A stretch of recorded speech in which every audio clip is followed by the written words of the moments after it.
Welcome, everybody. I had a selection of verses that I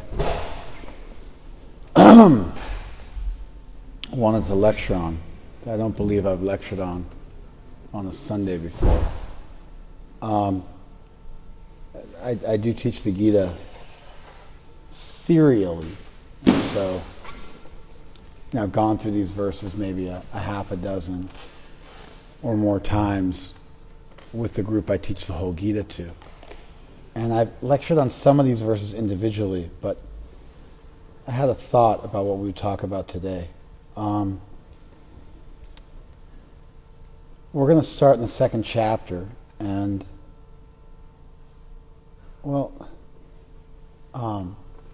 Krishna's describing something that he calls Buddhi Yoga.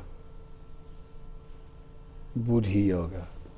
Anyway, Buddhi means intelligence or enlightenment. It comes from the Sanskrit root Buddh, which also means enlightenment. It's where you get words like Buddha from, the enlightened one. That's what the word Buddha means. And so, Krishna says he's going to teach Buddhi Yoga, which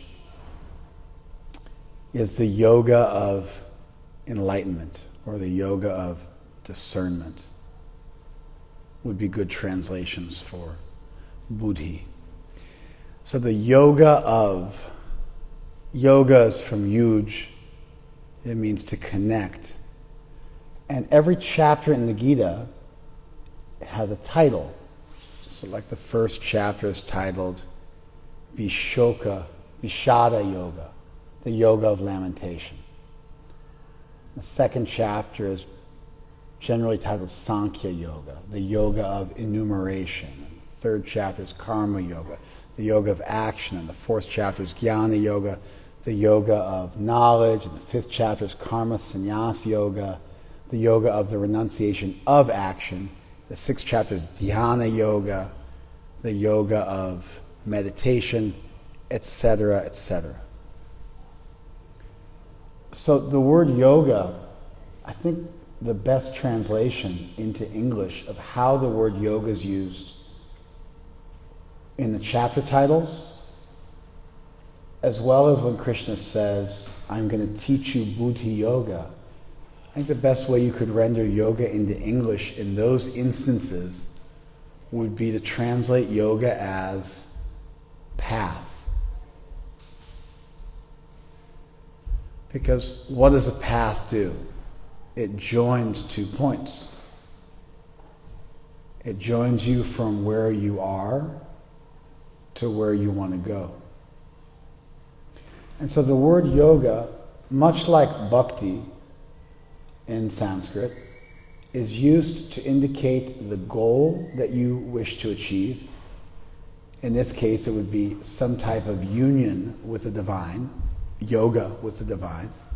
But then it's also used to refer to the path that you take in order to achieve that state of union. So yoga is both the end goal, it's where you're going, and it's also the path that takes you there. Now you need to resist the temptation to say, cool zinger one-liners like, the goal is the path. And stuff like that, which may actually have some value.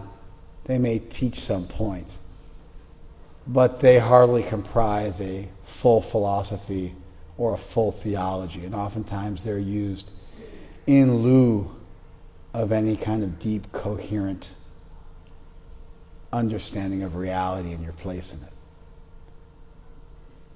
So, yoga here is a path which leads you from a state of being unenlightened to a goal of being enlightened and united with the deity through that knowledge and enlightenment and realization.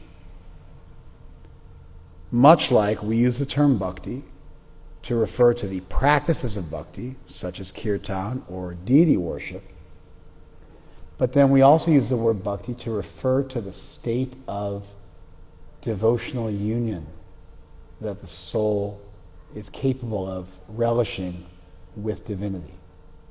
So bhakti refers both to the process, where it's done in practice, and it also refers to the state of union when one achieves perfection. Did you guys follow that? So, when Krishna titles each chapter, like for instance, Krishna titles the first chapter Vishada Yoga, which means the yoga of lamentation. So, or the yoga of dejection. Vishada actually is very similar to the word prasad in Sanskrit. Prasad means to quiet down, to sink down. So prasad is to become tranquil. We use the term in a slightly different way, and we use the term to refer to mercy or tranquility or calmness which is offered from the deity, and therefore prasad refers to things which come off the altar. Pra and V are almost synonymous. Anyway, the Vishad means to sink down, but to sink down in dejection or to sink down in lamentation. And so the first chapter is the path of lamentation, because the first chapter is comprised of Arjuna lamenting dejectedly about the state of affairs where he has to fight in a battle and potentially kill his loved ones who have chosen to join the Nazis. They've chosen to join the bad guy's side, and so what are you going to do? If your children decide to join some genocidal cult, what are you going to do?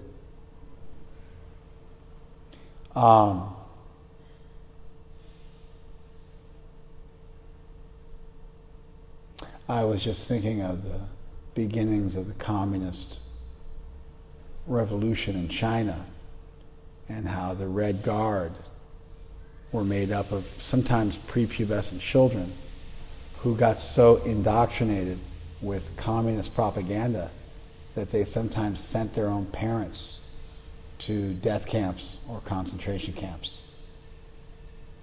And those guys who did that, the people who were radicalized enough into the communist, I don't know what you want to call it, propaganda manifesto, that they sent their own parents to the slaughterhouse or concentration camp where many of them perished. Those current people are ruling China. Because in the 50s, they were, young men and women, and now 70 years later, they are the eldest members of the government of China. Just as a little bit of political history. Arjuna was lamenting that he may have to, in fact, go to battle with his family members, whom he loved very much. And so he was lamenting. And so the first chapter was the path of lamentation that eventually opened the door for Krishna to begin explaining things to him.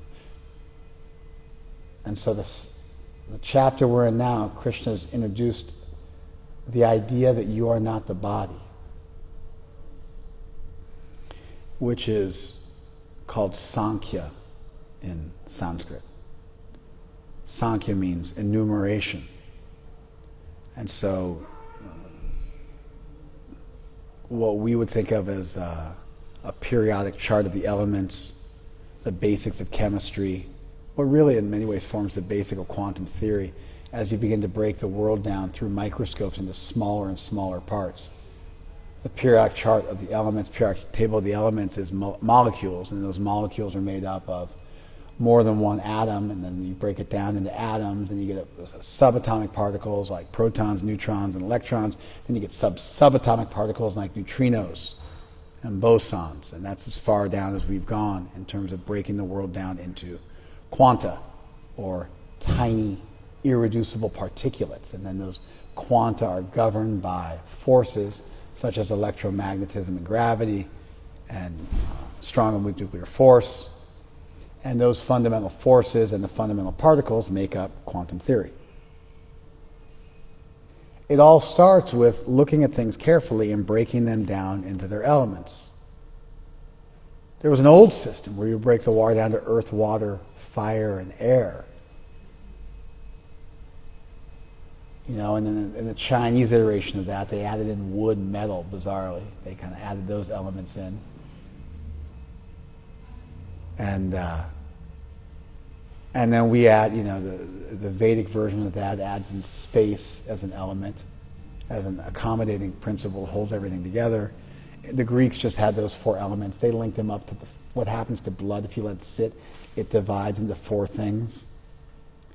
It coagulates, that becomes black, and then there's a liquid, a clear liquid, and they took those four things that blood divides up into and linked them up with earth, water, fire, and air, and it became, in a lot of ways, the basics of alchemy in Islam and in Europe through the Middle Ages. And so, but what were they doing? They were trying to look at the world and make sense out of it and break it down into its constituent elements. So this was done a long time ago in India, and that system was called Sankhya. And in a lot of ways it's very, very simple, but it's the ideas they came up with really still carry water. They still pass muster. They're still compelling and perennial. And the basic idea was you break the world down into two parts. You break the world down into consciousness and matter. Now this was done by René Descartes, the French philosopher. When he came up with his Cartesian dualistic model, he broke the world down into mind and body, the mind-body paradox, the mind-body problem, what he called the phenomenal, that's body, and numinous, from nous, which means mind. There are some differences. The Indian iteration of the philosophy, which is, of course, much earlier than all these different ones I've mentioned, it considered the mind to be part of the body. There's a sukshma and stula aspect to the body. There's a subtle and a gross aspect. And the mind, given its ability to become beguiled and bewildered, was not considered to be spirit per se, but was considered to be a subtle form of matter. Therefore, really, it would be a tripartite system. You break the world down into body, mind, and spirit. But mind and body went together more. Whereas normally in Western thought, mind and spirit kind of go together, mind and body went together because of the lack of purity, really, and the lack of spirituality in mental states, and the temporariness of mental states, and the perturbedness of many mental states, and the vacillating nature of many mental states, which made them a poor candidate for being considered spiritual per se. So Krishna explains quite elegantly, in a way that would still deserve covering in a philosophical journal. His arguments are coherent, they're cogent, they build really nicely from their premises, they're deductive and inferential, and they're quite well reasoned. He surmised that the self and the body were distinct. And that was the most basic form of looking at the world and noticing a difference. Of course, one of the elegant aspects of Krishna's Sankhya is that it's natural. There seems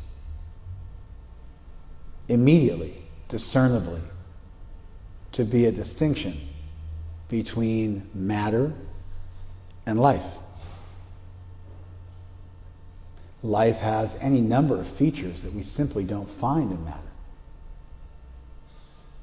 Thoughts and feelings, conscious experience.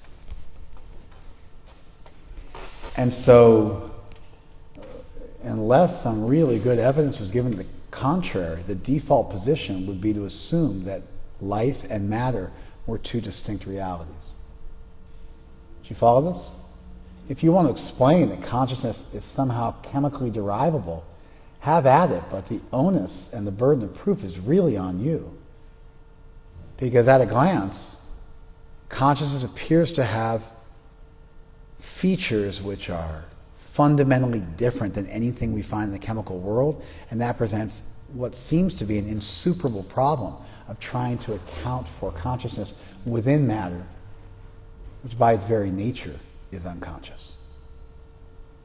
Anyway, invoking emergence is problematic for any number of reasons, and there's any number of flaws with all the various models which have been come up with. And since the time of René Descartes, the primary method of dealing with this mind-body duality is simply to deny that the mind exists and to satisfy oneself with explaining the chemical world and assume that that's enough, and you just don't have to deal with this pesky mind and all the features it possesses that any complete version of reality would require. It would be almost like if you came up with a mathematical proof, which made perfect sense, except for there was an x, and the x had to be any number of different variables that would change, and then only then, when you had an x factor mixed in, would you be able to solve a problem. But x could stand for anything.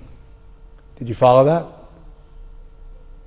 So it becomes a way of avoiding dealing with the problem of mind-body duality as opposed to resolving it. Anyway, Krishna lays out a very powerful argument explaining the difference between the body and the self. And then he says, Eshate bihita sankhye buddhi yoga tat shanu.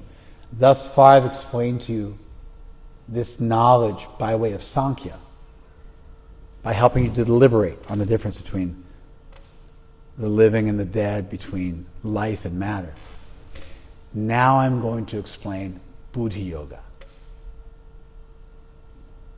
And that leads us to where we are right now. And this would be the path of Buddhi, the path that Buddhi leads you down. And that's why it's important to understand that yoga in these sections is best understood as path. Because a path does join together a starting point and a destination. Do you follow this? And although I think there is some value in being ever a student and understanding that the path is part of the process and is itself meritorious in its own right, if your goal was to climb Mount Everest and you were on the path to climb Mount Everest but you never actually summited, would you say you climbed Mount Everest simply because you were on the path? No, I mean, the path to Mount Everest might also include a path from base camp to the toilet. So you might sit in base camp and drink and eat and then occasionally use the toilet and you go, oh, I'm on the path. I'm no different than the people who summited. We're all on the path, and the path is the summit, and the summit is the path.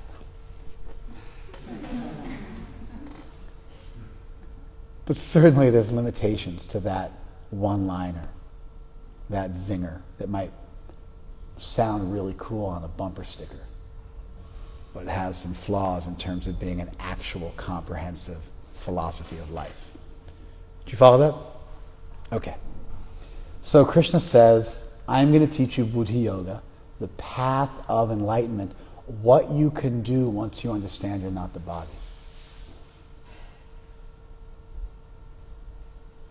And we're not going to actually cover this, but eventually what he gets to is he gets to the idea that you should live in this world but not be of it, like the lotus, which is in the water but isn't wet, or is in the mud but isn't muddy. The lotus is this standard symbol for being in the world but not of it, because lotuses oftentimes grow in mud, but you look at the lotus, and it's totally clean, but it's growing out of the mud. Or it's totally dry, but it's growing out of the water. And if you put water on the lotus, the water just immediately whisks off the lotus because it has some sort of structure in its makeup that it's naturally it's fully water repellent. So much so that when they're making water repellent fabrics, I was just watching a documentary, because that's what I do, I watch documentaries on water repellent fabrics, and they were studying the makeup of lotuses, and they were designing a Teflon-style fabric to be water repellent, and they were using the structure of the lotus. This is like last year. So the water repellent features of the lotus, as well as their ability to look so beautiful while growing out of wet and muddy circumstances, led to lotuses being called Shailaj, which means waterborne, and Pankaj, which means mudborne. They had this amazing, and so it became this standard reference point for someone who was in the world but not of it. So anyway, Krishna's conclusion is you should do your duty but not be attached to the results. Understanding that you are fundamentally different from the body and the world. You should live in this world, but live in a world in a detached way. You should attach yourself to doing your duty. It's called deontology, a duty-based ethic. And so you should, deon means duty. And so, in Greek, so a deontology is a duty-based ethic. And you should do your duty and not be attached to what comes. Did you follow that? It might be diante means duty. I can't remember the Greek. I believe it's dion. I'll Google it afterwards. Please don't Google it and raise your hand and correct me. You get no credit. Because I'm working without a computer in front of me. It's either diante, but I believe it's dion, which means duty in Greek. And so deontology is a duty-based way of looking at the world. And so Krishna has some combination of virtue, ethics, and deontology, that you cultivate virtue, you do your duty, but you're not attached to the results. And that's how you live as a soul in this world of matter without becoming artificially enmeshed in the virtual reality game that you are playing. You guys follow that? That's where he's headed. But we're not going to discuss that. We're just going to discuss there's this little mini thing he does. So he introduces the topic, and then he eventually tells you what he's going to teach. So he said, I'm going to teach you Buddhi Yoga. Listen up. Buddhi Yoga Tat Shrinu. Listen to this Buddhi Yoga. And then eventually he says what it is, and he defines it. Yoga karmasu koshalam. Yoga is the art of work. Samatvam yoga uchate. Yoga is doing your duty, but being equanimous, being equal. Siddhi asiddhyo samo buddha, being the same in victory or defeat, in success or failure. So that's what he's eventually going to teach. And he introduces the subject, and then in between those two things, there's a standard formula called the chatushtaya of what you do, where you say what qualifications you need to have to do something, and you give people a little bit of information that will help them to do the thing you're going to ask them to do. In the hero's journey, the monomyth idea of Joseph Campbell, which the 17-part theory, which that I'm not a huge fan of, but I mean whatever, I read it, so I'm familiar enough with it to reference it in class. The hero starts on their journey, they're an ordinary person, and then they meet a guru or a mentor figure, and they go through a micro journey, and that micro journey gives them either skills or knowledge or weapons that they will then use when they descend into the abyss and have to fight the dragons, whatever those dragons might be given the tradition. Do you follow this? But there's a mini adventure where they acquire weapons or knowledge or skills that they're going to use. Chatushtaya is kind of like that. Imagine I was going to say, hey, you're going to be placed in a fight to the death. Keep your chin down. Keep your hands up. You follow? Keep your chin down, because if your chin's up, it creates more distance between your body and your chin, and your chin's able to go like that more easily. And if it goes like that, then it shakes your brain, and that's what causes concussions and knockouts. Keep your chins down and your hands up. Because I know you're going to get fatigued. And so then you have it in your head, chin down, hands up. So now you're out there, you're fighting for your life, and you'll remember it. Chin down, hands up. In fact, if you listen to boxing coaches coaching at the highest levels, they're fighters. The instructions that are given while the match is actually going on, while the round is actually happening, they're very minimal. Chin down, hands up, keep moving, move your feet. They just give very, very simple instructions. Sometimes they get more elaborate. They'll say 1, 3, But 1-3 doesn't mean what you think it means. A 1-3 would be a jab and a hook with a lead hand. But they actually mean something totally different, and they're programmed to hear it differently. So it fakes out their opponent if they're listening. Or sometimes they speak in a foreign language that you can't understand. There's all sorts of tricks they use. But in general, in that field of combat, you can't give elaborate instructions because the person just can't process them. And so you just say very simple things. So Krishna, after he introduces a subject, always gives you a little bit of information to help you, to orient you around the task at hand. The task we're supposed to accomplish is what? The goal that we're supposed to accomplish is what? I can't hear you. If you mumble at me, I won't be able to hear you. I promise you. Enlightenment. No, but yeah, it's not a terrible answer. When in doubt, say enlightenment. I've said it enough times. I'm definitely not going to critique you too hard for that. Plus, I don't know you well enough to really get on your case. What's the goal? Yeah, I mean, you can't go wrong with Krishna either, but also not correct. What's the goal? Buddhi Yoga. Yeah, that's the subject that was introduced. What's the goal? Love for God. You guys are just saying anything that comes to mind. Listen, if you don't know, this isn't a guessing game. You're not going to get it if you guess. And as soon as I say it, you're all going to feel foolish for not remembering. Yes? Is it the destination where you're going on that path? It is a destination. I'm asking what that destination is, which is why I said, what's the goal? And a synonym for goal would be destination. And Buddhi Yoga refers to both the goal as well as the destination, so that one doesn't work. And Krishna is a generic, as is enlightenment. And you guys all said something. Loving Krishna is like the same thing he said, but with an extra word. So you guys have all failed flagrantly. Huh? You're getting really close, sir. Did you say Sankhya? No, I said Sankhya was what he taught before. Then he says, I'm going to teach you Buddhi Yoga, which is the path and the goal, so you can't give that as a goal. And I asked you what the goal was, and I even used this arm to refer over here because I was talking to my hands before, and every time I said what the goal was, yes. Giving up the attachment to the outcome? Yes. I'm going to give you credit for that. I'm going to say it, and it was very close to what you said, so I gave you credit the second time around. Remember when I said Krishna eventually teaches Buddhi Yoga, which amounts to doing your duty but not being attached to the result, and it's deontology, it's a virtue-based ethics, and it's a duty-based ethics, it's about doing your duty and not being too attached to the result, and that's what Krishna was teaching, and to be like the lotus, which is in the water but is not wet. Remember, I did the whole thing for about 10 minutes. You remember that? And I said, this is the goal, this is what Krishna's going to teach. He's eventually going to say, but I'm not going to teach that today. I'm going to teach you something in between. Remember I said that over and over and over again? So what is the goal? Doing your duty without being attached. That's eventually going to turn into something else. Otherwise, the Gita would only be 2 chapters long. It's 18 chapters long because this is just one of the lessons Krishna teaches, which becomes a building block.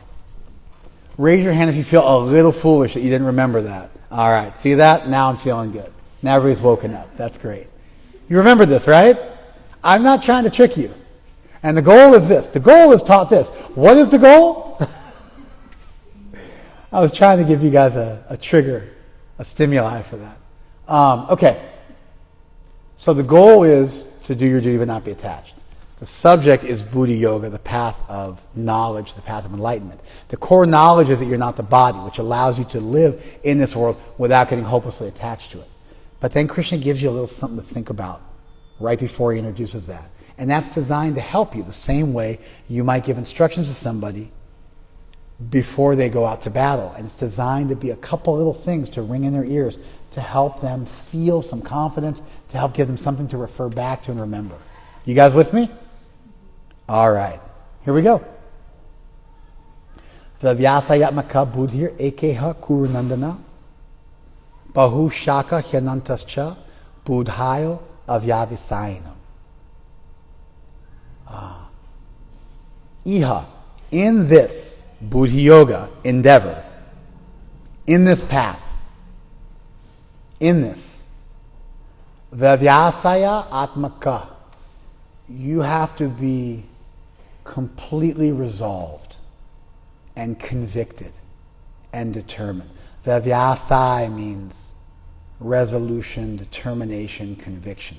Vyasaya Atmaka means you're comprised of that. It's your very self.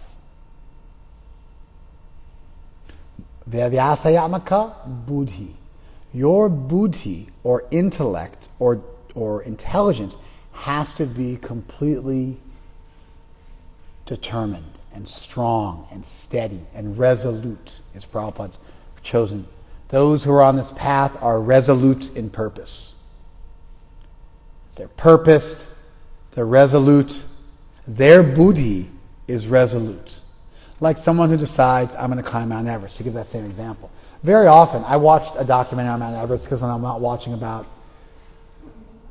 documentaries about lotus flowers being inspiration for Japanese water-repellent fabric manufacturers, I'm watching documentaries about summiting Everest, because that's just what I do with my free time. And, there was this big, bourgeois, well-done, super expensive, Netflix, Discovery Channel-esque documentary about people who went to summit Everest and paid, $50,000 each to summit Everest, and they had a whole camera crew because they thought it would make for good TV. A number of those guys lost fingers and toes. You get up there into the dead zone where nothing grows. Literally nothing grows because there's not enough oxygen in the air to support life. And the Sherpas, who are these just the Nepalis, the Sherpas, the Gurkhas are also Nepalis. They're this race of people that are unlike anything else which exists on the planet. They fought the British to a standstill in the 1800s with swords and knives when the British had guns and cannons.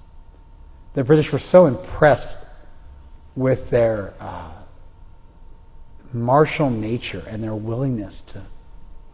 there's a story from a British Special Forces captain in World War II. The British conscripted them in the military service, declared them to be a martial race, and to this day still have a branch of Special Forces which is comprised of Nepali Gurkha soldiers who have a path to citizenship in the UK by signing up for the military. They're really short and super stocky, and they can run around in the mountains, and they have massive hearts, and they get a ton more oxygen out of their blood than we could possibly get, and they oxygenate their blood. You'd almost have to do blood doping to get something equivalent. And a la Lance Armstrong.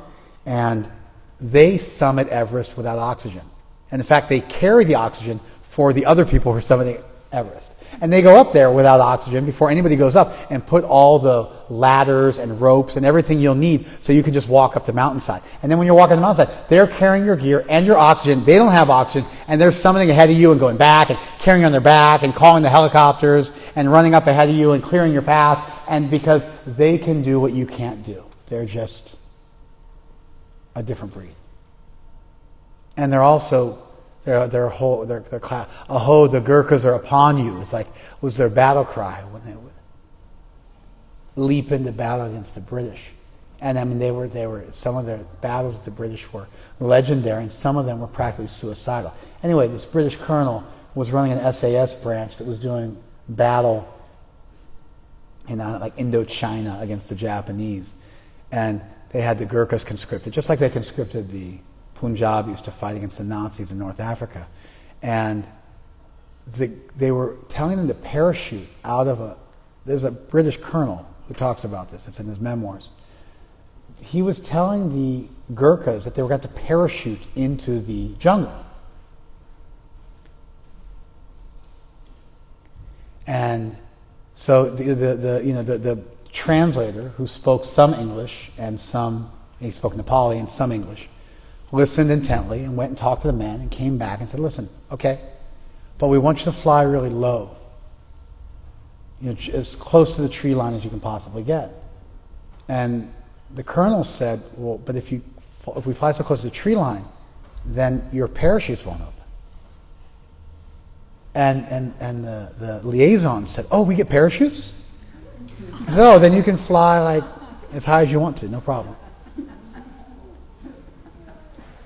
They were in a plane, and they were talking about what they were doing, and they were ready to, okay, just fly as low as you can go, and we'll jump out.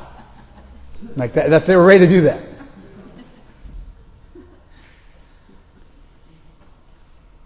So anyway, you get up above the tree line and you just, you're 100 steps, like 100 yards away, like one football field length away from the summit.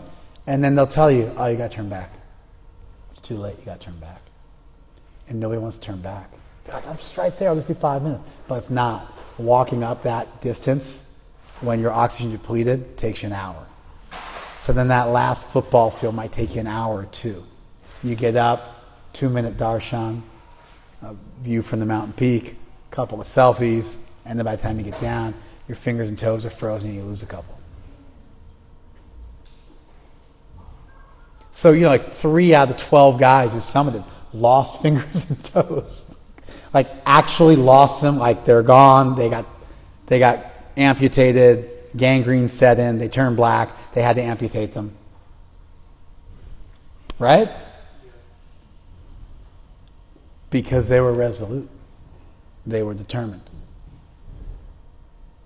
Krishna's saying if you want to achieve Buddha Yoga, you have to be resolute. You have to be committed. Ekeha Kurunandana.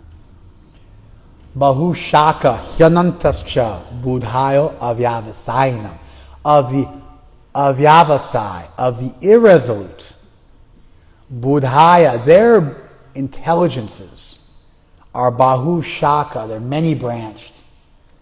Hyananta, they're infinite actually. They're just all over the place. They're just, every time I debate with people, inevitably I end up having to play referee and remind them not to go out in the weeds and to stick to the proposal that we're actually, the proposition that we're debating. And oftentimes I'll talk to people and they'll say, I want your advice on, what I should do for my career. And then, inevitably they want to talk about their marital problems or something like that.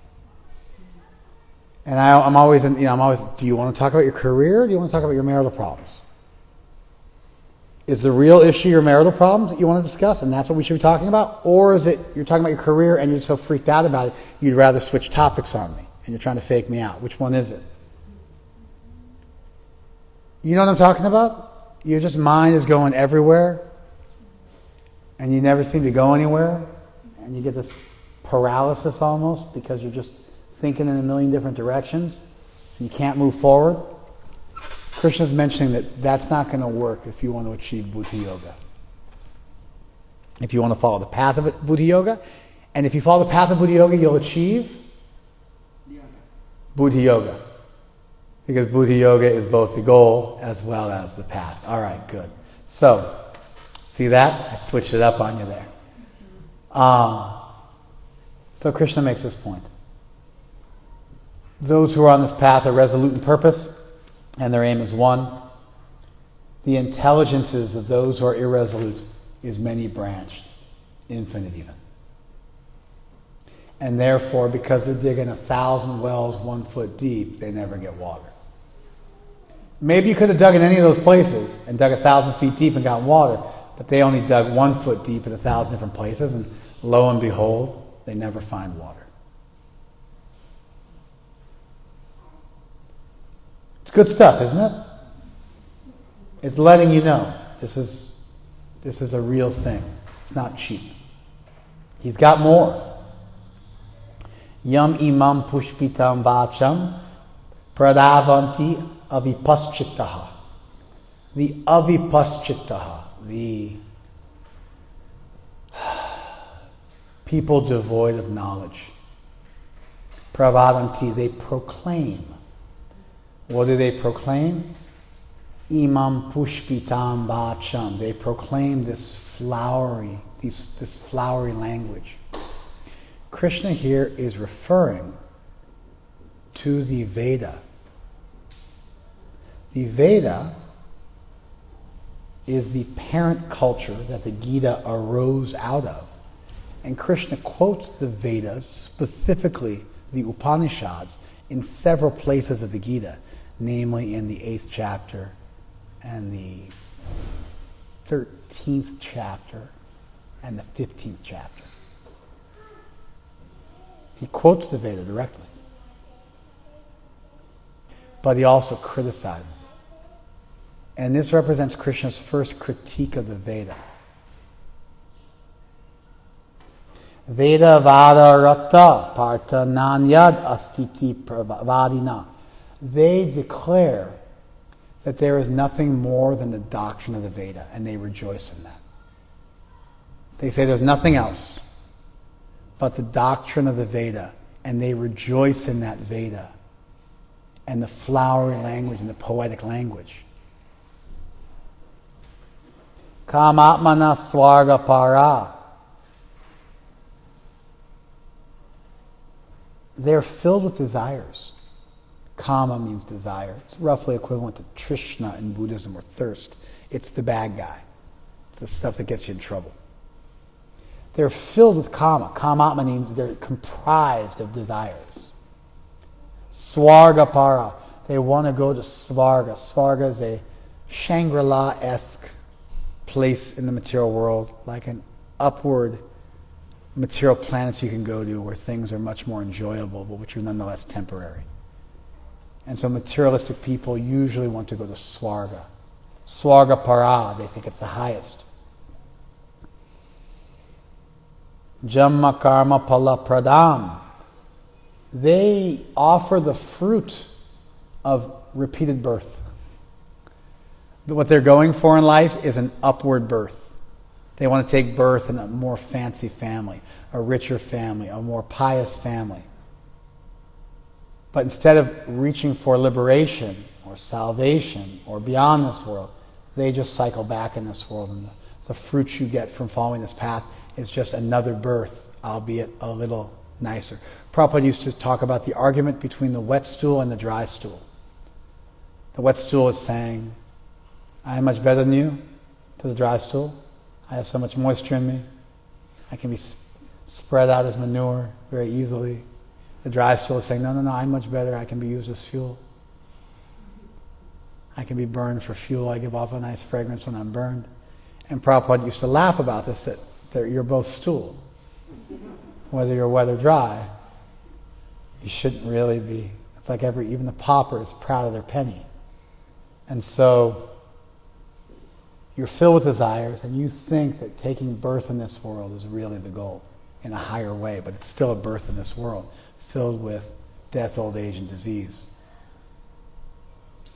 Kriya Vishesha Bahulam Boga Shwaya Gatim Prati.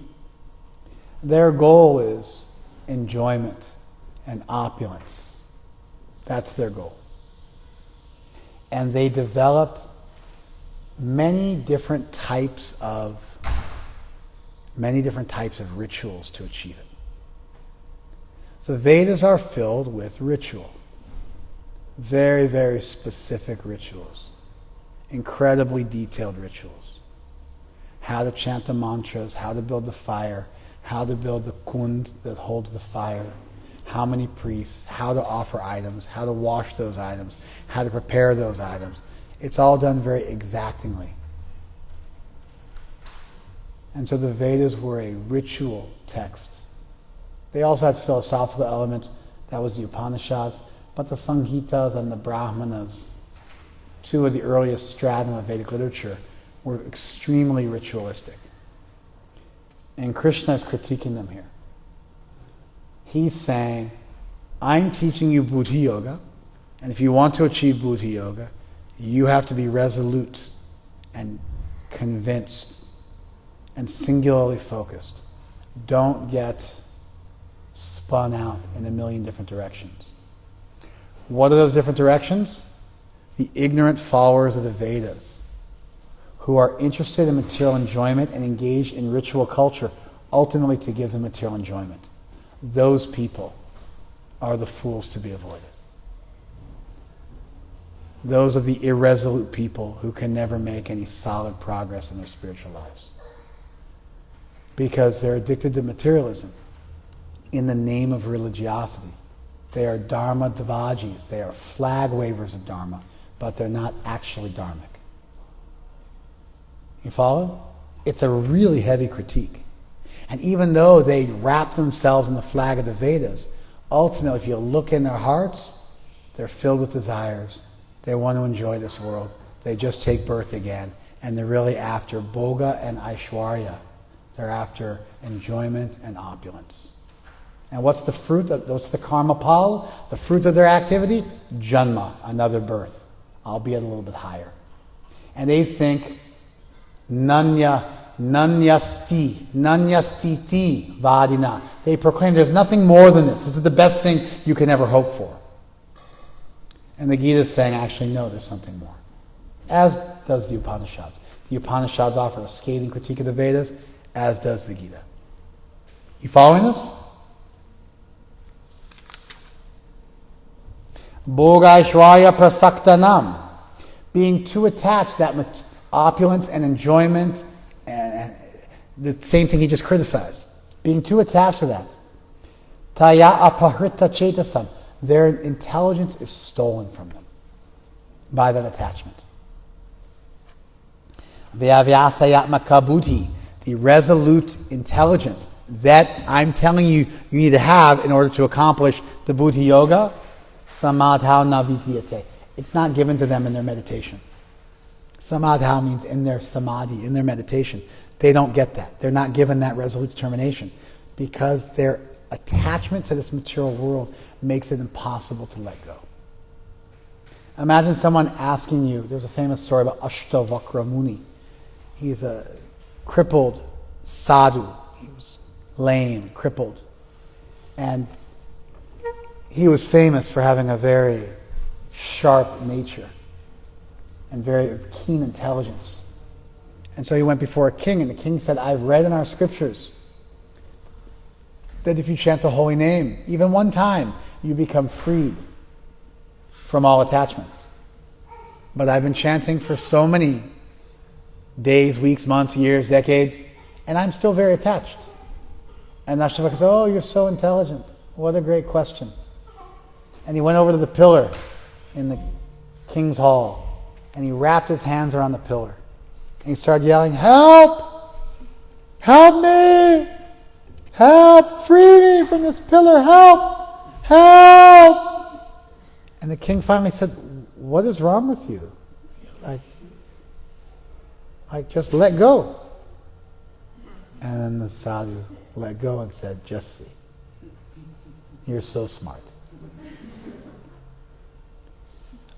That attachment to this world means that you're not actually engaging in spiritual life.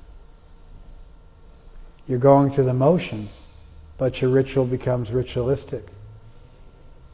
Your doctrine becomes doctrinaire. Your moralism becomes moralistic. And it's the death of the spirituality of a tradition, of the fire of a tradition, of the life of a tradition. And Krishna's warned this. He goes even further. He says, Trigunya Vishaya Vedha, Nishtrigunya Bhavarjuna. The Vedas are about the three gunas. Transcend the three gunas. Now, transitive logic means if A is equal to B and B is equal to C, then A is equal to C. So if I say the Vedas are about the gunas and you should transcend the gunas, what else am I saying? Transcend the Vedas. There you go. Nirdvandva nitya sattvasta nir yoga kshema atmavan. Don't be thinking about gain and loss. Be free from duality and situated in truth. And then he says, Yavanartha udapane. Whatever purpose you get served by a well, sarvata sampluta udake. Whatever purpose you get served by a well, what value is there when there's water overflowing on all sides from an ocean? Like, what value is there in a well when you have a whole lake of water? What value is there in a well when you have water overflowing on all sides? Tavan saveshu vedeshu brahmanasya vijanataha. Similarly, all the Vedas have that much value for a brahmana who knows. You follow? The Vedas are just like that well. If you know, you get all the value and more. You have infinitely more. So this is a very, very strong critique of getting overly attached to a doctrine, overly attached to a ritual. And so Krishna's lesson to Arjuna as he's embarking on this path of enlightenment, where he has to learn to do his duty but be detached from the result. Krishna's cheat sheet, his hack, his tools, his toolbox. Don't do that. Don't bite the nails during the class. It's tough for me. Were you chewing on your nails? Okay, sorry. I have like a phobia of nail chewing. Forgive me.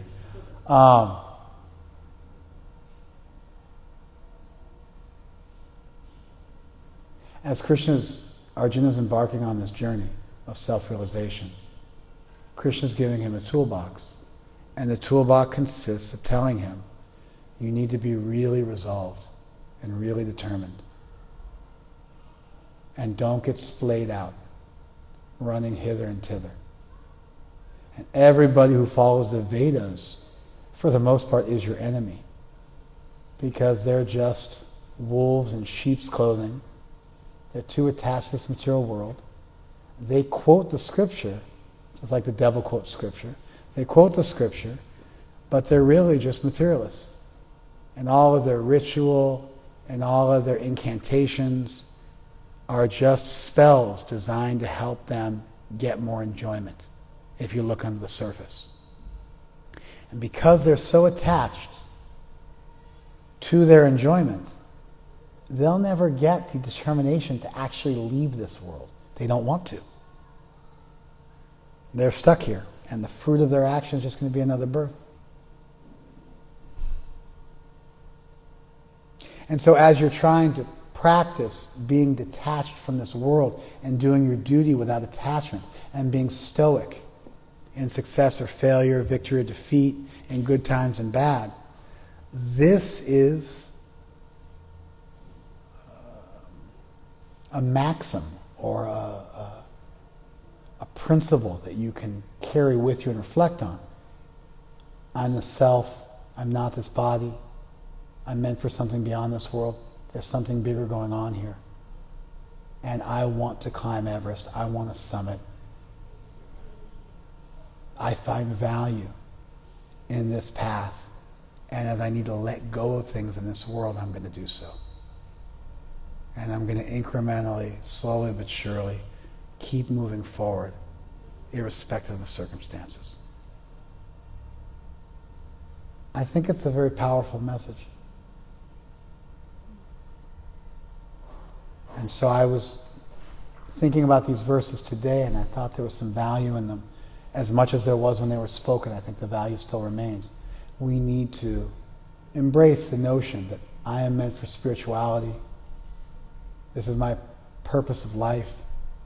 Whether I'm rich or poor, famous or infamous, or I'm sick or healthy, the real thing I want to achieve in this lifetime is self-realization. That is my Mount Everest. That's what I'm climbing. That's what I'm in base camp for. I'm not just there to check out the fancy toilets and get some free food. I'm there to summit. And I'm not going to get splayed out. And I'm ready to let go and move forward and make progress and let go of the ground behind me so I can walk forward to the ground in front of me. And I really like that Krishna was willing to critique even the tradition he was a part of. You find the same thing in the Hebrew Bible. There's all sorts of, you find the same thing in the New Testament, to be honest. James does not like Paul very much, it seems. And Paul's trying to rise up against James and Peter. And you find in Hosea and Numbers and Ezekiel, you find critiques of so much of the stuff you find in the earlier chapters, like Deuteronomy and Exodus. And there's a loyal opposition where people are part of the same tribe, but they have a deeper vision. And Krishna has that feeling towards the Vedas. And he gives this beautiful simile, that whatever you get from a well, you can get so much more from a rushing river overflowing its banks. Similarly, whatever you get from the Vedas, if you know the purpose behind them, then you have all that and more. And he even goes so far as to say, transcend the gunas. The Vedas are about the gunas, so transcend the Vedas. Okay, and I found this person's still alive. He's a famous Benedictine monk. David Steindl Rast is a famous Benedictine monk. He's been around forever, and he's really big in interfaith dialogue. And so he gave this statement. He actually lives in a hermitage in Big Sur for half the year, and also travels around and gives lectures. He's in his mid-90s, but he made this. I really like this quote. All religions start from mysticism. Somebody has an otherworldly experience. There's no other way to start a tradition than someone having a genuine spiritual experience. I compare this to a volcano that gushes forth, and then the magma flows down the sides of the mountain and cools off. And when it reaches the bottom, it's just rocks. Krishna speaks about this. He talks about dharmasya glani, the entropy and degradation of spirituality. And he has to come again and again. Sambhavami yuge yuge, to dharma samstapanartaya, to re-establish dharma, because it suffers entropy. It degrades over time. You'd never guess there was fire in it. So after a couple hundred years or a couple thousand years, what was once alive is dead rock. Doctrine becomes doctrinaire. Morals become moralistic. Ritual becomes ritualistic. What do we do with it? We have to push through this crust and go to the fire that's within. You get it? There may still be fire within that crust, and you have to learn the art of pushing through that crust and getting to what's within it. And I think in a lot of ways he's saying exactly the same thing Krishna said here over these verses. He's telling us to be resolute, to be determined, to pierce through the covering, to have a higher purpose in life. And then when we do ritual, then when we engage in practice, it won't be dead, it won't be fake, it won't be flag waving. It'll be the actual thing. It'll have life.